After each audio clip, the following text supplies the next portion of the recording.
Hello friends, welcome back everyone, welcome to my channel. और आज मैं लेकर आया हूँ आपके लिए पशुपालन की वीडियो। ठीक है फ्रेंड्स, इससे पहले मैंने आपको एग्रीकल्चर की वीडियो करा दी थी जिसमें लगभग 247 क्वेश्चन थे। और फिर ये आज पशुपालन की वीडियो है। ठीक है फ्रेंड्स, इसके बाद हमारा बच जाएगा लूसेंट की बुक से कंप्यूटर, वो भी आने वाली एक वीडियो में उसकी भी वीडियो बन जाएगी। ठीक है फ्रेंड्स, और इससे पहले मैंने आपको फिजिक्स, केमिस्ट्री, बायोलॉजी और एग्रीकल्चर करा दिया है लूसेंट की बुक से एमसीक्यू की फॉर्म में। अगर किसी ने ना देखा हो तो वो चैनल की प्लेलिस्ट में जाके देख सकता है। तो चलिए वीडियो स्टार्ट करते हैं।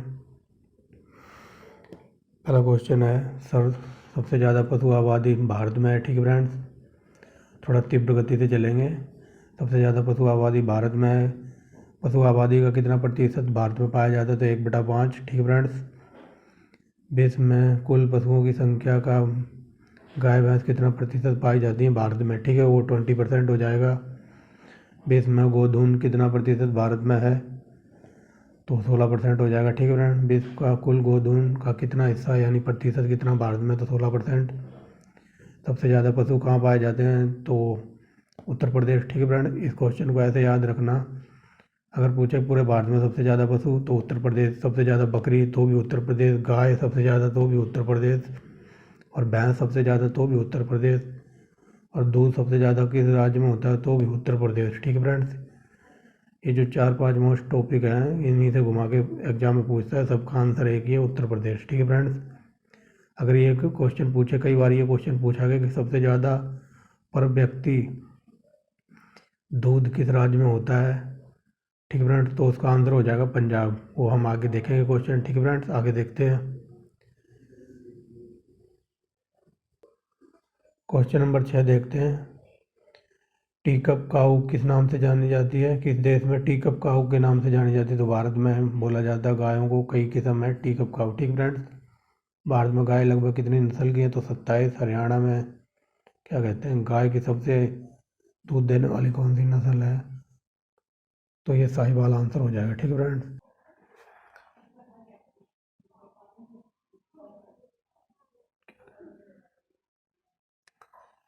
सबसे ज़्यादा दूध देने वाले यहाँ थे ना साहिवाल। ठीक है फ्रेंड्स, आगे देखते हैं। थार पारकर किस पशु की नस्ल है? तो ये गाय की सुजाता किस पशु किस पशु की प्रजाति है? तो ये भी गाय की हो जाएगी। ठीक है फ्रेंड्स, आगे देखते हैं। सूरती गाय भारत में कौन से राज्य में पाली जाती है? तो सूरती गुजरात में पाली जाती है। ठीक है फ्रेंड्स, आगे देखते हैं। आगे देखिए, लाल सिंधी क्या है? तो ये गाय की प्रजाति है। हल्लीकर नस्ल की गाय का मूल स्थान क्या है? तो ये मैसूर में मिलती है हल्लीकर प्रजाति की गाय। ठीक है फ्रेंड्स, थार पारकर प्रजाति ये राजस्थान के सीमावर्ती क्षेत्रों में पाई जाती है। गाय की जो नस्ल सबसे ज़्यादा दूध देती है, ठीक है फ्रेंड्स, वो साहिवाल हो जाएगी। निम्नलिखित में ऐसे कौन सी विदेशी नस्ल की गाय नहीं है? जो कॉन्करेज हो जाएगी। गरसी गाय,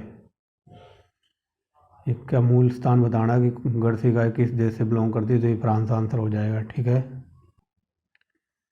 नेक्स्ट देखते हैं।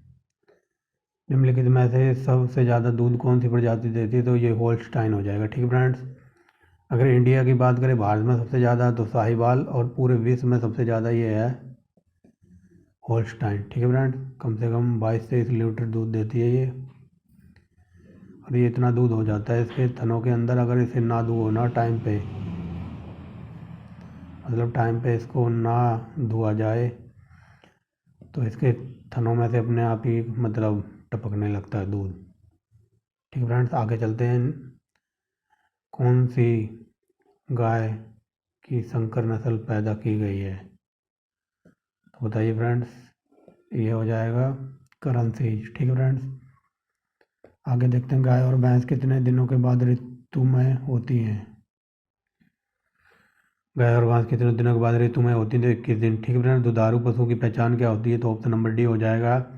उनका ऐन पूर्ण विकसित होता है, दूध की नलिका उभरी हुई होती है, दुग्ध नलिका टेढ़ी मेढ़ी होती है। ठीक फ्रेंड्स, तो ये ऐन बता दूं, जो ये होता है ना भैंस का पेट वगैरह, जहाँ पे उनके थन वगैरह होते हैं, तो उस पार्ट को ऐन कहते हैं। ठीक है फ्रेंड्स, और जो दूध की नलिकाएँ उभरी हुई होती हैं, जो उसके थन वगैरह होते हैं वो उभरे हुए होते हैं, और अगर ज़्यादा दूर भर जाए तो वो टेढ़े मेढ़े भी हो जाते हैं। ठीक फ्रेंड्स, आगे देखते हैं सबसे ज़्यादा भैंसें श्रीलंका में पाई जाती हैं। भारत में भैंसें कितने प्रतिशत हैं, तो विश्व का तो ये है 57%। ठीक है फ्रेंड्स, 57%। आगे चलते हैं, ये देखो आ गया ना क्वेश्चन, सबसे ज़्यादा भैंसें, तो ये उत्तर प्रदेश हो जाएगा। ठीक है फ्रेंड्स, कौन सी भैंस की नस्ल नहीं है, तो ये मेवाती। ठीक है फ्रेंड्स, आगे चलते हैं, मुर्रा भैंस। मुर्रा भैंस के लक्षण क्या होते हैं, तो ये होते हैं छल्लेदार सींग। ठीक है फ्रेंड्स, भैंस के दूध में कितने परसेंट वसा होती है, तो 60.2। ठीक है फ्रेंड्स, ऑप्शन नंबर ए हो जाएगा। सबसे ज़्यादा वसा किस भैंस के दूध में होती है, तो ये होती है बदावरी। आगे चलते हैं, भारत में दुग्ध सर्वाधिक वसा प्रतिशत रखने वाली भैंस, तो बताइए फ्रेंड्स, ये बदावरी हो जाएगी। ऊपर कराई दिया है, नीचे देखते हैं,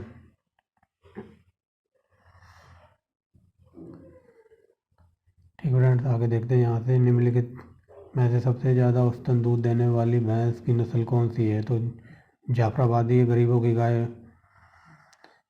की गाय बकरी को कहा जाता है। किस देश में बकरियाँ सबसे ज़्यादा, तो इंडिया में। ठीक है फ्रेंड्स, और इंडिया में भी कहाँ, तो बता दिया, उत्तर प्रदेश में। निम्नलिखित में से बकरी अधिक दूध देने के लिए जानी जाती है, तो बर्बरी। ठीक है फ्रेंड्स, सबसे ज़्यादा दूध देती है ये बर्बरी। एंग्लो नुबियन नस्ल किस बकरी का मूल स्थान है, ठीक है फ्रेंड्स, तो ये इंग्लैंड हो जाएगा। बकरी की किस नस्ल को जर्सी कहा जाता है, तो option number C, Anglo Nubian. विश्व में दूध की रानी किसको कहा जाता है, तो ये सानेन को कहा जाता है। ठीक है फ्रेंड्स, सानेन बकरी को। ठीक है फ्रेंड्स, शहरी बकरी को क्या कहते हैं, तो इसको कहते हैं, बताइए फ्रेंड, इसको क्या कहते हैं, तो इसको बर्बरी कहते हैं। Option number C. सर्वाधिक दूध देने वाली बकरी है, तो ये हो जाएगा जमुनापारी। आगे देखते हैं, मोहेर नामक ऊन अंगोरा नामक नस्ल से प्राप्त किया जाता है। तो अंगोरा ना भेड़ क्या कहते हैं, बकरी की नस्ल। ऑप्शन नंबर ए हो जाएगा। सबसे अच्छा ऊन बकरी से होता है। ठीक फ्रेंड्स, ऊन के लिए विख्यात पश्मीना क्या है, तो ये बकरी है। गाय की दूध की तुलना में बकरी के दूध के संबंध में निम्नलिखित में से क्या सत्य है, तो ऑप्शन नंबर ए, लोहे के कण अधिक होते हैं। इसमें देखते हो ना, डेंगू में डेंगू हो जाता है, तो सबसे ज़्यादा बकरी का दूध काम आता है। बकरी के दूध का अधिक पाश्चित होना क्या पाश्चित होता है, क्योंकि ऑप्शन नंबर बी, वसा गलिकाएँ छोटी छोटी होती हैं। ठीक फ्रेंड्स, बकरी का दूध अधिक पाश्चय होता है क्योंकि इसमें ऑप्शन नंबर सी, वसा की गणकाएँ छोटी छोटी होती हैं। आगे चलते हैं, बकरी के मांस को चेवन कहते हैं। ठीक फ्रेंड्स, विश्व में सबसे ज़्यादा भेड़ है, तो ऑस्ट्रेलिया में। ठीक फ्रेंड्स, ऑस्ट्रेलिया में इतनी भेड़ें हैं, कहा जाता है कि इतनी भेड़ें हैं कि उनसे जो ऊन निकलता है ना, उससे हमारी पृथ्वी को 2 बार लपेटा जा सकता है, इतना यहाँ पर ऊन होता है। ठीक फ्रेंड्स, भारत में कुल भेड़ें कितने प्रतिशत हैं, तो 5% हैं। भारत में सबसे ज़्यादा भेड़ हैं, तो राजस्थान वगैरह में। ठीक फ्रेंड्स, निम्नलिखित में से भेड़ की प्रजाति नहीं है, तो ये बताइए फ्रेंड्स, ये मेवाती हो जाएगा। ठीक है फ्रेंड्स, ऑप्शन नंबर डी, कोरिडेल भेड़ की प्रजाति है। ठीक है फ्रेंड्स, आगे देखते हैं, निम्न में से कौन विदेशी नस्ल की भेड़ नहीं है, तो ये सारडेल हो जाएगा। मेरिनो भेड़ है, मेरिनो स्पेन में पाई जाती है। ठीक फ्रेंड्स, लिंकन पाई जाती है ब्रिटेन में। पोर्टलैंड भेड़ का जन्म स्थान है ऑस्ट्रेलिया। ऊन उत्पादन के लिए सबसे अच्छी भेड़ की नस्ल कौन सी है, तो बताइए फ्रेंड्स, मेरिनो। ठीक है फ्रेंड्स, आगे देखते हैं, भारत में उच्च कोटि का, देखो सिंपल वे में इस क्वेश्चन को समझो, जो हमारे इंडिया में ये कारपेट वगैरह, दरी वगैरह बनती है ना, जिसको बोलते हैं हैंड, क्या कहते हैं, जो ये दरी गलीचे वगैरह बनते हैं, मैट वगैरह, तो उसमें ना पूछा जा रहा कि सबसे अच्छी कौन सी भेड़ की नस्ल की ऊन प्रयोग में लाई जाती है। ठीक फ्रेंड्स, तो उसका हो जाएगा जैसलमेर। ठीक फ्रेंड्स, ये आंसर नंबर डी है। भेड़ से ऊन किस सीजन में उतारा जाता है, तो सर्दी के बाद। ठीक है फ्रेंड्स, अंडा उत्पादन सबसे ज़्यादा होता है यूएसए में। ऑप्शन नंबर ए, भारत में 5वां नंबर है अंडा उत्पादन में। अगर भारत में प्रति व्यक्ति अंडे की खपत की जाए प्रति ईयर, तो 61 हो जाएगा। ठीक है फ्रेंड, भारत में एक साल में मतलब हर एक व्यक्ति 61 अंडे खा लेता है, अकॉर्डिंग टू द क्वेश्चन। ठीक है फ्रेंड, कौन सा भारतीय राज्य अंडे में सबसे अंडे की टोकरी नाम से जाना जाता है? तो आंध्र प्रदेश। लैंगरहैंस क्या है, क्या कहते हैं? लेग हॉर्न का मूल स्थान है, तो ये इटली हो जाएगा। टर्की किसकी नस्ल है? तो ये मुर्गी की है। ठीक है फ्रेंड। असील मुर्गे का मूल स्थान क्या है? तो उपरोक्त दोनों, आंध्र प्रदेश और उत्तर प्रदेश। अब इस क्वेश्चन को 66 नंबर को आराम सिंपल भाषा में समझिए। जो प्राचीन काल में हमारे इतिहास में जो लड़ाइयाँ होती थी ना मुर्गे की, तो वो पूछ रहे हैं कि मुर्गे की किस नस्ल की लड़ाई होती थी? तो ऑप्शन नंबर सी हो जाएगा, असील का। ठीक फ्रेंड्स। गोश्त मांस के लिए मुर्गी सबसे ज़्यादा, जो हम चिकन वगैरह खाते हैं तो मुर्गी पूछी है, उसमें कौन सी मुर्गी का सबसे ज़्यादा चिकन बेस्ट होता है? तो ये ऑप्शन नंबर डी, ओरी पिगटन। ठीक है फ्रेंड, ओरी पिगटन। आगे चलते हैं। आगे देखते हैं निम्नलिखित में से किस जाति की मुर्गी सबसे अच्छे अंडे देती है? तो ये ओरी पिगटन हो जाएगा। ठीक फ्रेंड्स। मुर्गे की अंडे की क्या कहते हैं, मुर्गी के अंडे का भार 55 ग्राम होता है। ठीक फ्रेंड्स। मुर्गी के अंडे में योक और सफ़ेदी कितने प्रतिशत होती है? तो ऑप्शन नंबर सी 32 और 57। अंडबीज में सबसे ज़्यादा होती है? तो बताइए, बसा होती है। ठीक फ्रेंड्स। अंडे में एल्ब्यूमिन सबसे अधिक पाया जाता है? अंडे के एल्ब्यूमिन में सबसे ज़्यादा क्या पाया जाता है? बताइए फ्रेंड्स। ये खनिज लवण पाए जाते हैं। मुर्गी के भोजन में खनिज लवण क्यों आवश्यक होते हैं? ऑप्शन नंबर डी, क्योंकि उसका जो अंडे का कवच है ना, वो वाइट वो थोड़ा पत्थर पत्थर की तरह बन जाए, मतलब मजबूती प्राप्त हो। ठीक फ्रेंड। तो इसलिए क्या कहते हैं, मुर्गी को थोड़े जो मोटा अनाज दिया जाता है ना, उसमें थोड़ा कंकड़ पत्थर भी पीस के दिए जाते हैं ताकि वो खाए और जो अंडा का कवच है ना, वो थोड़ा विकसित हो जाए अच्छे से। निम्नलिखित में से अंडे के विकसित होने के लिए कौन सा तत्व चाहिए? कैल्शियम। ठीक है फ्रेंड। ऊँट अपने कुबड़ का किस प्रकार कार्य करता है? तो बताइए फ्रेंड्स। ये हो जाएगा वसा संग्रह के लिए। ठीक फ्रेंड्स। अपने शरीर में जल भी जमा कर लेता है ऊँट। ठीक है फ्रेंड्स। ये ऑप्शन नंबर है बी 76 में का बी। ऊँट अपने शरीर में जल का संग्रहण कर लेता है, इसीलिए ऊँट को रेगिस्तान का जहाज कहते हैं। मछलियाँ तो पीसीज वर्ग में आती है। सिल्वर कॉर्प ये मछलियों की प्रजाति है। नीली क्रांति ये मछलियों से है। गुलाबी क्रांति ये झींगा से है। झींगा उत्पादन से। ये सब मैं आपको पहले ही करा चुका हूँ। ठीक है फ्रेंड्स, याद रखना।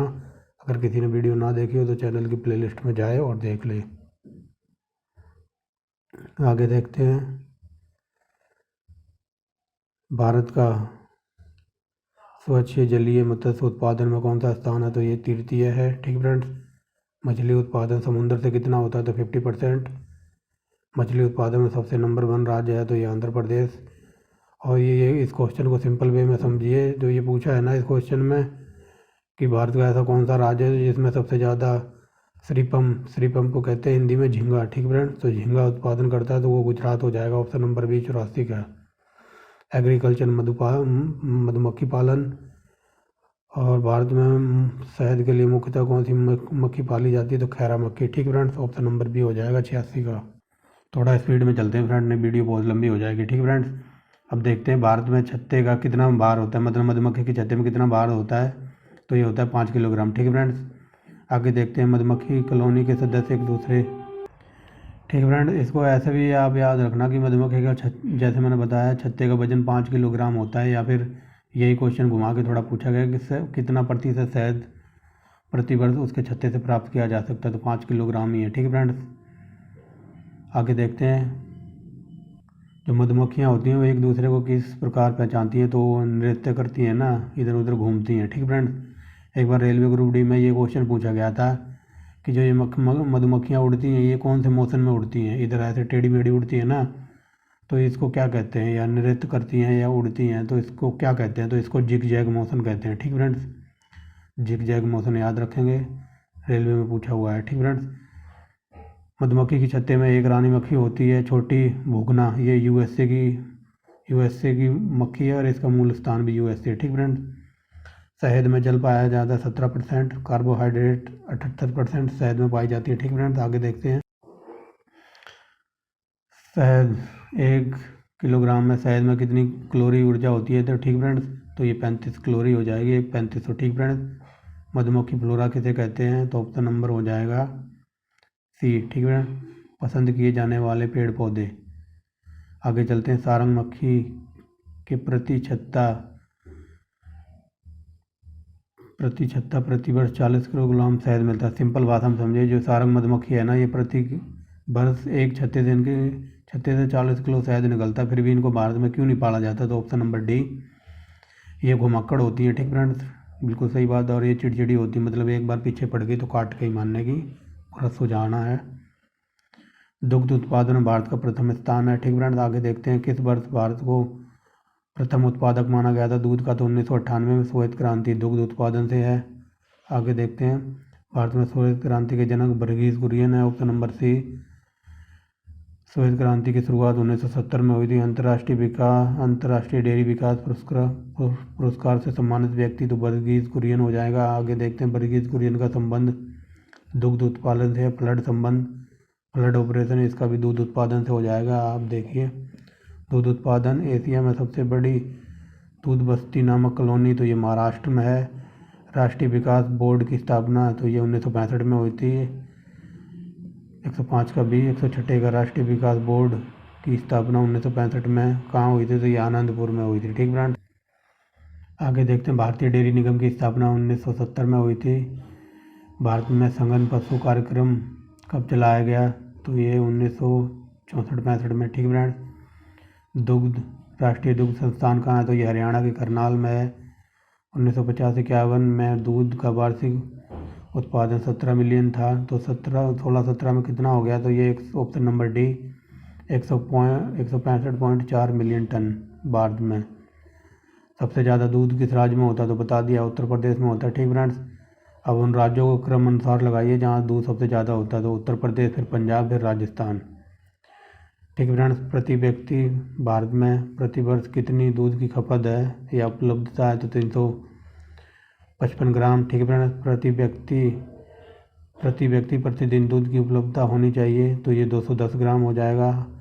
ये देखो, मैंने बताया था ना, जो पंजाब राज्य है उसमें सबसे ज़्यादा है, तो वो आ गया है क्वेश्चन। देखिए, किस भारतीय राज्य में प्रति व्यक्ति दूध उत्पादन की उपलब्धता सबसे ज़्यादा है? तो ये पंजाब। दूध से दही बनना तो ये किण्वन प्रक्रिया होती है। दूध का pasteurisation option number D, 30 minute के लिए 62 डिग्री पर पाश्चराइजेशन क्यों की जाती है? तो ऑप्शन नंबर ए, दूध के जीवाणुओं को कम करने के लिए। ठीक फ्रेंड्स, आगे देखते हैं, दूध का घनत्व लैक्टोमीटर से नापते हैं। ठीक फ्रेंड्स, दूध में कौन से तत्व कम पाया जाता है? तो कोबाल्ट। ठीक फ्रेंड्स, कोबाल्ट से दूध का कोई लेना देना नहीं है। आगे देखते हैं, निम्नलिखित में से दूध में वसा सर्वाधिक उपस्थित होती है? तो रेनडियर। ठीक फ्रेंड्स, सबसे ज़्यादा वसा होती है। दूध में कौन सा प्रोटीन पाए जाते हैं? तो option number D, casein, albumin, globin. ठीक फ्रेंड्स, सबसे ज़्यादा प्रोटीन किसके दूध में होता है? तो भेड़ के दूध में। ठीक फ्रेंड्स, अगर क्वेश्चन ये पूछ लेना कि सबसे ज़्यादा मीठा कौन सा दूध होता है? ठीक फ्रेंड्स, तो ऊँटनी का दूध होता है ना, वो सबसे ज़्यादा मीठा होता है, क्योंकि ये राजस्थान वगैरह में होता है। ठीक फ्रेंड्स, उसको जैसे ही ऊँटनी को दुआ जाता है ना, ऊँटनी से दूध निकाला जाता है, उसको तुरंत पी लिया जाता है। ठीक फ्रेंड्स, क्योंकि वो इतना मीठा होता है कि अगर वो 10 मिनट से ज़्यादा रख दो ना तो उसमें कीड़े पड़ जाते हैं। और ये मुझे सब पता है, क्योंकि मैं राजस्थान घूमने गया था, तो वहाँ ऊँटनी के दूध की ही चाय मिलती है। ठीक फ्रेंड्स, बहुत पहले गया था, अब शायद टेक्नोलॉजी का ज़माना है, बढ़िया दुकानें, रिजॉर्ट वगैरह खुल गए हों, तो अब की कह नहीं सकते। ठीक फ्रेंड्स, बट उस टाइम जब मैं गया था तो वहाँ ऊँटनी के दूध की ही चाय मिलती थी। और ऊँटनी का दूध बहुत ही मीठा होता है, बिना चीनी मिलाए वो इतना मीठा होता है कि उसे 10 मिनट से ज़्यादा रख देना तो उसमें कीड़े पड़ जाते हैं। आगे चलते हैं, किसकी उपस्थिति के कारण दूध का रंग पीला होता है? तो कैरोटीन। वही क्वेश्चन पूछा गया थोड़ा घुमा के, दूध में कैरोटीन का कारण क्या होता है? तो उसका पीला रंग। ठीक फ्रेंड्स, आगे देखते हैं, दूध का सफ़ेद रंग का कारण होता है तो कैसीन। ठीक फ्रेंड्स, सफ़ेद रंग होता है कैसीन के कारण और पीला रंग होता है कैरोटीन के कारण। निम्नलिखित में से किसकी उपस्थिति के कारण दूध में मिठास आ जाती है? तो लैक्टोज। घी में वसा की मात्रा कितनी होती है? तो 99%, मतलब फैट पूछा हुआ है, तो 90% फैट होता है। लेकिन लोग कहते हैं कि घी ज़्यादा नहीं खाना चाहिए, नहीं तो मोटे हो जाओगे, लेकिन वो लोग गलत हैं। घी खाने का सही तरीका होता है, कई लोग रोटी पे चुपड़ के खाते हैं तो उससे तो मोटे हो गए, कोई नहीं रोक सकता। लेकिन जो घी खाने का सही तरीका है ना, घी को आप रोटी पे लगा के मत खाइए, घी को आप सब्जी में डाल के खाइए। गरम करो सब्जी, उसमें घी डाल लो। ठीक फ्रेंड्स, क्योंकि गर्म करने के बाद सब्ज़ी टेस्टी लगती है और इतना ज़्यादा असर नहीं करता घी हमारे शरीर पे। सब्ज़ी में मिला के खाना चाहिए, ना कि रोटी पे चुपड़ के। आगे देखते हैं, निम्नलिखित में से किसकी उपस्थिति के कारण देसी घी में एक अलग ही प्रकार की सुगंध आती है। तो ये होता है डाइसीटल के कारण। ठीक है फ्रेंड, खीस क्या है? मादा के बच्चा देने के बाद का जो चरण होता है उसे खीस कहते हैं। जैसे गाय ने बछड़ा दिया ना, या वो कोई कुछ भी दिया हो, तो उसके बाद जो उसका दूध निकलता है ना पीला पीला, वो खाने में भाई साहब इतना टेस्ट आता है ना, जो पहला पहला दूध होता है, तो उसी को खीस कहते हैं। तो ऑप्शन नंबर ए हो जाएगा। जब खीस निकलता है तो पीला ज़्यादा क्यों होता है? क्योंकि जब खीस निकलता है ना तो कैरोटीन की अधिक मात्रा होती है। प्रति विटामिन क्या है? तो ऑप्शन नंबर ए, विटामिन का सबसे अच्छा क्या कहते हैं, प्रति विटामिन पूछा है ना, तो ऑप्शन नंबर सी हो जाएगा। विटामिन को नष्ट करने वाले को प्रति विटामिन कहते हैं। पशुओं की उम्र कैसे पता लगाते हैं? दांत गिनकर, सींग के छल्ले गिनकर। ठीक है फ्रेंड्स, वैज्ञानिक विधि क्या है पशुओं की उम्र पता लगाने का? दांत का गिनना। ठीक है फ्रेंड्स, ऑप्शन नंबर डी 134 में का। पशुओं को सींग रहित क्यों रखा जाता है? पशुओं के सींग वगैरह क्यों काट दिए जाते हैं? ताकि वो किसी को घायल ना कर दें। ऑप्शन नंबर डी 136 में का। निम्नलिखित में से कौन सी सींग रोधन विधि नहीं है? तो ऑप्शन नंबर सी हो जाएगा। ठीक है फ्रेंड्स, कैस्टेटेटर द्वारा। ठीक फ्रेंड्स, इसका सींग रोधन से कोई लेना देना नहीं है। बाकी सींग रोधन की विधि बताई गई। आरी द्वारा काट भी देते हैं, हर्नल डी हर्नल द्वारा। ठीक फ्रेंड्स, कास्टिक छड़ द्वारा। तो ये जो बारडी जो कैस्टेटर है ये क्या काम करता है? ठीक फ्रेंड्स, ये बारडी जो कैस्टर नामक यंत्र किस प्रयोग में लाया जाता है? तो ये जो ऑप्शन नंबर सी हो जाएगा, पशुओं को बधिया करने के लिए। अब यहाँ बधिया का मतलब समझ लो, जैसे होता है ना कि पशुओं के जैसे इंसानों की नसबंदी कर दी जाती है। ठीक फ्रेंड्स, ऐसे ही होता है। ये पशुओं को भी नसबंदी करने के लिए ये जो बारडी जो कास्टेटर यंत्र होता है, ये पशुओं की नसबंदी के लिए यूज होता है। आगे देखते हैं, कृत्रिम गर्भाधान में बैल का सीनम किस में रखा जाता है? तो द्रव नाइट्रोजन में। ठीक फ्रेंड्स, भारतीय पशु चिकित्सा अनुसंधान केंद्र ये लखनऊ में, केंद्रीय बकरी अनुसंधान केंद्र ये मखदूम में है। आगे देखते हैं, केंद्रीय भेड़ और ऊन अनुसंधान केंद्र ये हो जाएगा अंबिका नगर। गाय का गर्भकाल तो ये हो जाएगा 278 दिन। भैंस का गर्भकाल ये 308 दिन। अब देखिए, ये मैंने सब आपको ऊपर पढ़ाई थी, भेड़ का गर्भकाल पूछा हुआ है यहाँ। तो बताइए फ्रेंड्स, भेड़ का कितना हो जाएगा? बताइए बताइए बताइए यार, ये हो जाएगा ऑप्शन नंबर सी। ठीक है फ्रेंड्स, 150। तो ये बता ही दिया है, ये तो कर ही लोगे। जमुनापारी क्या है? बताइए बताइए। जमुनापारी एक भैंस है। बदावरी जमुनापारी क्या कहते हैं? जमुनापारी बकरी है। ठीक है, बदावरी भैंस है। लकड़वाड़ा ये पशुपालन में। मालवी तो ये हो जाएगी गाय। ठीक फ्रेंड्स, जमुनापारी बकरी, बदावरी भैंस, लकड़वाड़ा ये लकड़नाथ तो ये पोल्ट्री फार्म में होता है, मुर्गियों में। ठीक फ्रेंड्स, और मालवी ये होता है गाय। ठीक फ्रेंड्स, ऑप्शन नंबर ए हो जाएगा।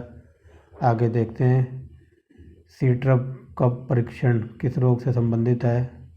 ये थैलेमिया। ऑप्शन नंबर हो जाएगा सी।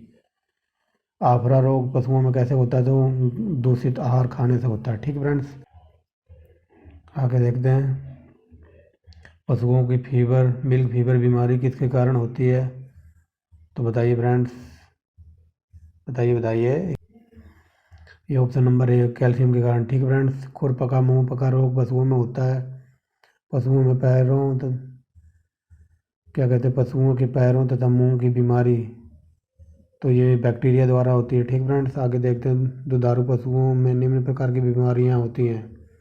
तो ये चारों हो जाएंगी, black quarter, anthrax, cowpox, foot and mouth रोग। ठीक friends, option number D, bird flu तो ये होता है पोल्ट्री यानी पोल्ट्री फार्म में, यानी कि पोल्ट्री फार्म माना मुर्गियों में। निम्नलिखित में से पोल्ट्री उद्योग में सबसे बहुत असर पड़ा है। निम्नलिखित में से किस रोग से पोल्ट्री उद्योग में सबसे ज़्यादा असर पड़ा है? तो ये हो जाएगा ओवियोन एल्फेंजा। ऑप्शन नंबर डी, रानीखेत बीमारी संबंधित है मुर्गियों से। मुर्गियों की सबसे खतरनाक बीमारी है रानीखेत। ठीक फ्रेंड्स, भारत में नीली जीव रोग के लिए पहला टीका विकसित कर लिया गया था, जो लगाया गया था सामान्यतः बकरियों। ऑप्शन नंबर डी, बकरियों और भेड़ों को। ठीक फ्रेंड्स, ऑप्शन नंबर सी 156 में। आगे देखते हैं, भारत में मवेशी रोग निगरानी एवं पूर्ण अनुमान प्रणाली का नाम क्या है? तो बायोसेफ्टी लेबोरेटरी। ठीक है फ्रेंड। प्राकृतिक रेशम की कितनी संख्याएं हैं? तो 4 हैं। क्या कहते हैं, रेशम किससे उत्पन्न होता है? तो रेशम के कीड़े के प्यूपे से। रेशम के कीड़े के छल्ले रेशम के कीड़े किन पर पलते हैं? ठीक है, रेशम के कीड़े किन पर पलते हैं? तो ऑप्शन नंबर डी हो जाएगा, यहाँ बी हो जाएगा, शहतूत के पेड़ पे। ठीक है फ्रेंड्स, मलबरी शहतूत के पेड़ पर रेशम कीट अपने जीवन चक्र में किस चरण का वाणिज्यिक प्रयोग का तंतु पैदा करते हैं? तो प्यूपा। भेड़ की जो प्रथम क्लोन तैयार की गई थी उसका नाम डोली था। लाल क्रांति मांस उत्पादन से मादा पशुओं में प्यूटरीन नामक हार्मोन का इंजेक्शन दिया जाता है। ठीक फ्रेंड्स, तो ये क्यों दिया जाता है ये सब मैं पिछली वीडियो में आपको बता चुका हूँ, तो इससे दूध तुरंत उतर आता है। ठीक फ्रेंड्स, मादा पशुओं में बच्चा पैदा होने के लिए कौन सा हार्मोन एक्टिव हो जाता है? तो ऑक्सीटोसिन, ये भी मैंने बताया था। एक कुबड़ वाले ऊँट को क्या कहते हैं? तो ड्रोमडेरी कहते हैं। ठीक फ्रेंड्स, दूध में वसा की मात्रा के अनुकूल की प्रक्रिया को क्या कहा जाता है? तो ये स्टैंडर्डाइजेशन कहा जाता है।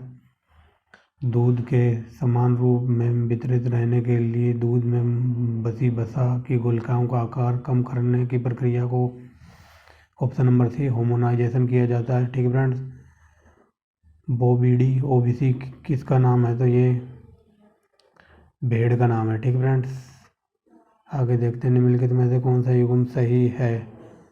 तो ये ऑप्शन चौथा गलत है, तो चौथा गलत है तो ये नहीं होगा, और ऑप्शन नंबर डी यानी कि ऑप्शन नंबर सी आंसर है। नर अवगुणित होते हैं, कर्मी बाध्य और द्विगुणित होते हैं। रानी रॉयल जेली पर पोषित हुए गुणित लर्वों से विकसित होते हैं। लेकिन जो ये चौथा क्यों गलत है, ये इसमें लिखा है शहद नरों द्वारा विकसित किया जाता है। ठीक है फ्रेंड, या संग्रहित किया जाता है या निर्मित किया जाता है, तो ऐसा कुछ नहीं है। मधुमक्खियाँ होती हैं वो भी तो करती हैं ना, कि नर ही करते हैं, उसमें फीमेल भी तो होती हैं। ऑप्शन नंबर डी हो जाएगा, ऑप्शन नंबर सी हो जाएगा यहाँ। ठीक फ्रेंड्स, शहद जिसमें शक्कर की उच्च सांद्रता पाई जाती है सड़ता क्यों नहीं है? मतलब शहद कई सालों तक रखा रहता है, वो खराब क्यों नहीं होता? तो यह ऑप्शन नंबर सी हो जाएगा, उच्च प्रासरणीय सांदैल के घोल में पानी निकाल जाने के कारण जीवाणु सक्रिय अवस्था में जीवित नहीं रहते। ठीक फ्रेंड्स, तो आगे देखते हैं, ये सूरती, मुर्रा, जाफराबादी और महसाणा किस पशु की प्रजाति है? तो ये भैंस की है। ठीक फ्रेंड्स, तो ये 172 नंबर क्वेश्चन थे जो मैंने आपको करा दिए हैं। ठीक फ्रेंड्स, ये थोड़ी देर में वीडियो अपलोड हो जाएगी। ठीक है फ्रेंड्स, ये है आंसर की, आप देख लीजिए। 172 क्वेश्चन थे जो मैंने आपको अभी करा दिए मॉर्निंग में, थोड़ी देर में अपलोड हो जाएगी। ठीक फ्रेंड्स, तो इस तरीके से हमारी फिजिक्स, केमिस्ट्री, बायोलॉजी, एग्रीकल्चर और पशुपालन कंप्लीट हो गया। ठीक है फ्रेंड, इस बुक से सिर्फ कंप्यूटर रह गया, वो भी आने वाले 1-2 दिन में मैं वीडियो प्रोवाइड करा दूंगा। फिर उसके बाद ये हमारी बुक कंप्लीट हो जाएगी। ठीक फ्रेंड्स, अगर किसी ने वो पहले की वीडियो ना देखी हो तो चैनल की प्लेलिस्ट में जाकर देख ले। और इसके बाद मैं आपको रोज़ डेली 100 क्वेश्चन का प्रैक्टिस सेट लेकर आऊँगा। ठीक है फ्रेंड्स, क्योंकि कल एक प्रैक्टिस सेट अपलोड कर दिया है, और जैसे ही ये बुक कंप्लीट होगी ना, उसके बाद मैं आपको प्राचीन भारत से सीरीज स्टार्ट कराऊंगा, क्योंकि वो बुक मैंने पढ़ना स्टार्ट कर दिया है। ठीक फ्रेंड्स, उसकी वीडियो 1-2 दिन में चैनल पे अपलोड होने लग जाएंगी। तो मिलते हैं नेक्स्ट वीडियो में एक नए टॉपिक के साथ। ठीक फ्रेंड्स, तो thanks for watching the video. अब प्लीज़ फ्रेंड, अगर वीडियो अच्छी लगती है तो लाइक एंड शेयर किया गया है, चैनल को सब्सक्राइब करें। ठीक है फ्रेंड्स, बहुत मेहनत लगती है वीडियो बनाने में, देख लो, आपको मैं एकदम ओरिजिनल बेस्ट कंटेंट प्रोवाइड करा रहा हूँ, जो हमारे रेलवे ग्रुप डी, यूपी लेखपाल के लिए और आने वाले जितने भी एग्ज़ाम हैं, तो वहाँ से पशुपालन के 1-2 क्वेश्चन बन ही जाते हैं, एग्रीकल्चर से क्वेश्चन बन जाते हैं। ठीक फ्रेंड्स, तो आप लाइक एंड शेयर, चैनल को सब्सक्राइब करें। ठीक फ्रेंड्स, तो मिलते हैं एक नेक्स्ट वीडियो में एक नेक्स्ट नए टॉपिक के साथ।